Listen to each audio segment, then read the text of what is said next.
Are you ready to beat a narcissist in court? Get ready, because I'm going to tell you how to do it. So stay tuned.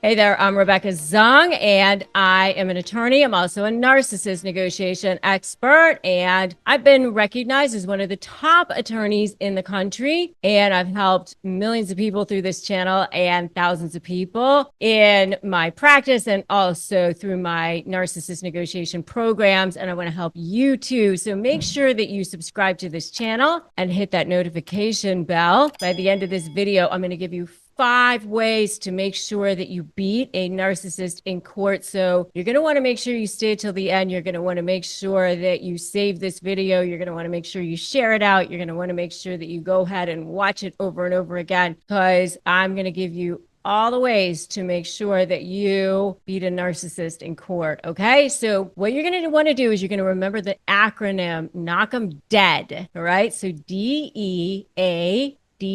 So 2 D's, but DEADD, knock 'em dead. So the first D stands for document everything. And I mean everything. You know, you're going to want to journal everything. You're going to want to document everything. In my Slay program, I actually have 12 different things that you're going to want to be documenting, but you're going to want to document everything with regard to finances, to your children, if you have children, anything that they do that seems out of the ordinary. I know it's a pain, but you know, if you have a notes app or something, just note it, because you're not going to remember. But you know, even if it's crazy, oh, I don't know if I should write that down, but you know, you just never know. And there's many different ways that these things come into play. So you will want to make sure that you document everything, whether it's a business case or a family law case, or it's against a business partner. Maybe it's a case against an employer or something like that. It always is something that you're going to need to be doing, is documenting. Whether it's a timeline form, you end up needing it for the statutes to prove different elements of a statute.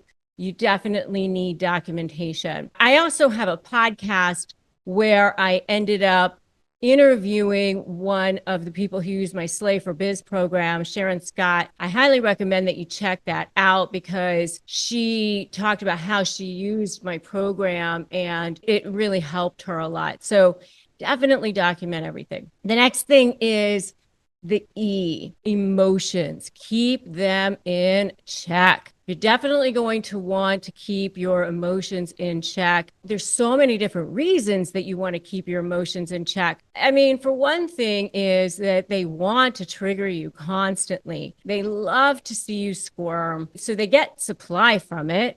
And you really don't want to give them narcissistic supply, obviously, because that's no fun. I mean, they just get the satisfaction of seeing you go crazy, right? I mean, why do you want to do that? But then the next thing is that they use your reaction against you. They go, look, there's the crazy one. There's the one that's the problem.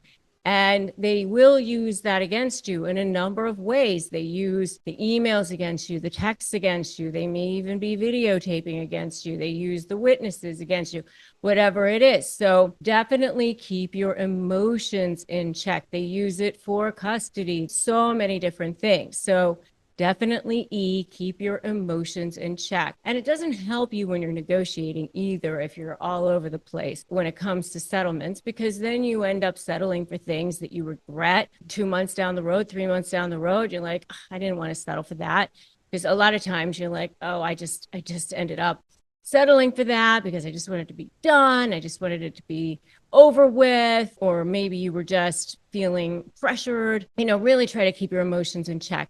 And by the way, if you're really struggling with that, because a lot of times when you've been dealing with a narcissist for a long period of time, you are in a trauma state, especially PTSD sometimes. I do have a partnership with BetterHelp. You can go to betterhelp.com/Rebecca Zung. I do receive commissions on that. It doesn't cost you anymore. We have a partnership with them because I wanted to have a partnership with a service that we could trust, that we could recommend. If you are struggling, go to betterhelp.com/Rebecca Zung so that you can get the help and support that you need if you're having trouble with your emotions and you're having trouble with trauma.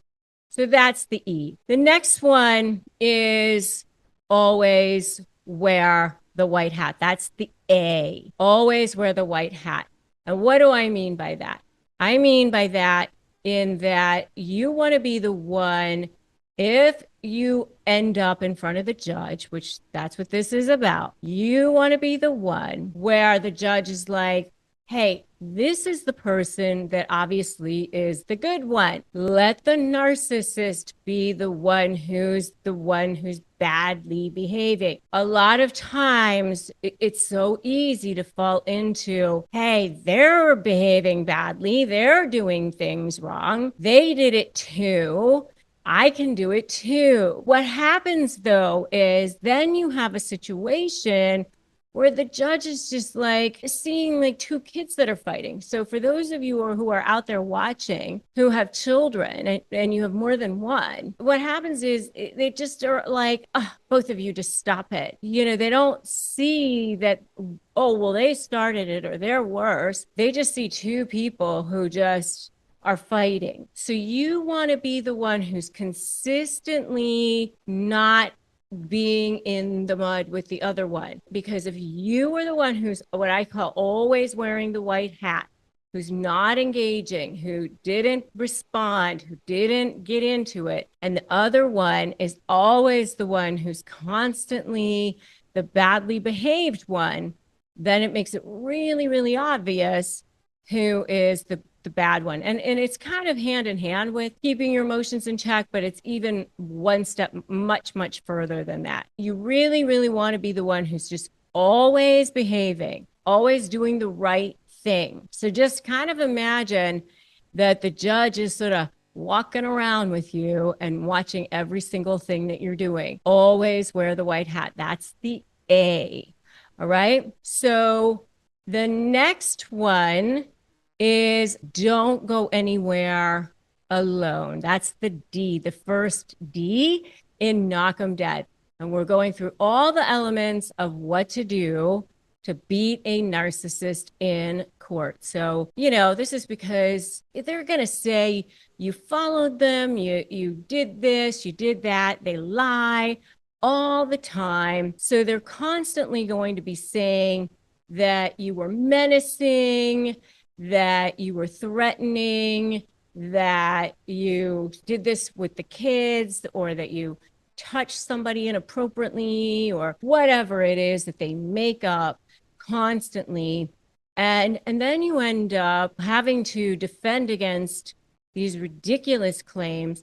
So you want to make sure that you have people around as much as you possibly can. If you have children, for example, have your exchanges for custody at daycares, at schools, you know, at shopping plazas or places where people are around, because you just don't want situations where they can make things up about what's going on.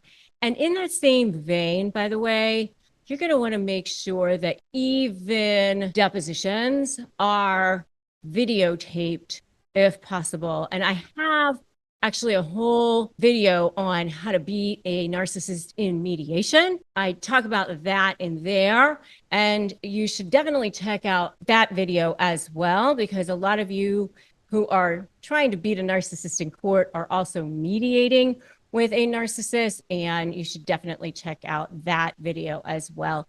And I also do have a whole video where I interviewed Judge Lynn Toller. You guys should definitely check out that video too. She was the judge on divorce court for 17 years, and her video interview was very, very highly fascinating. So definitely check that out too. And if you guys are so ready to knock them dead, put knock them dead in the comments, because I'm so ready to help you knock them dead. And if you've been following along with how to beat a narcissist in court, and you've been following along with my acronym, you know There's one more D. The last D is decoys. It stands for decoys.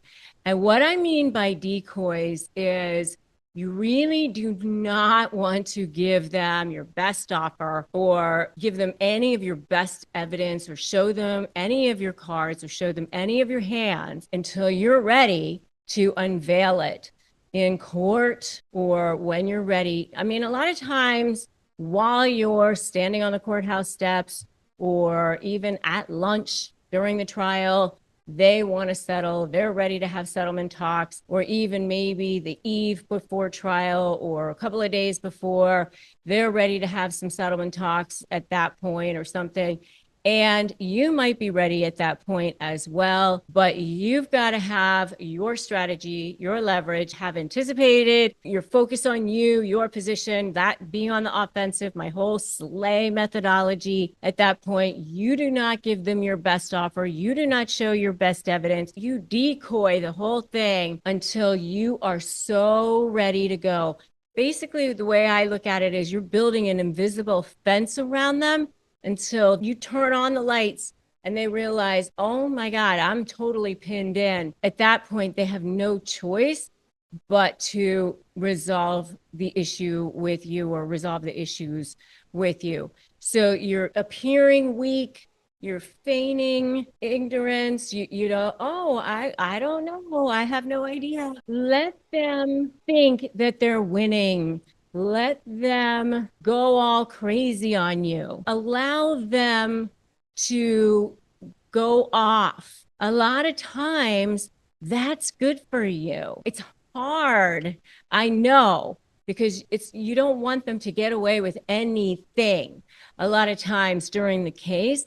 But sometimes if you have an ongoing case, it's good to let them screw up, because those little battles that show that they're screwing up help you to demonstrate to the judge who they actually are. So let them do that, you know, because then you can show patterns that they aren't doing what they're supposed to do, show patterns that they're liars, show patterns that they are bad parents or terrible with money or whatever it is that you need to show. It actually ends up helping you in the end, or that they have anger issues or whatever it is. So that definitely helps you. Sometimes it's really, really good to feign that you're weak, feign that you're ignorant. A lot of times, by the way, you can pretend like there's a particular thing that you really, really want, and it's not the thing that you really, really want, because then, you know, they go after that, you know, because they're going to go after the thing that they think that you really, really want, right? So let them go after that particular thing, right? Those are the things to knock them dead and beat a narcissist in court. If you haven't subscribed to this channel yet, what are you waiting for? I just told you all kinds of ways to beat a narcissist in court. I give lots and lots of great tips and tricks like that every single day here on this channel. So make sure that you subscribe, hit that notification bell. Make sure that you have joined my free private Facebook group as well. If you haven't gotten my free Crush My Negotiation prep worksheet, you can do that at winmynegotiation.com. I have links to all of this below as well. And remember that today is a great day to start negotiating your best life. You can win. You can beat narcissists, not only in court, but in life. It happens every single day. Today is a great day to start negotiating your best life. You can do this. All right. And I will see all of you guys in the next video.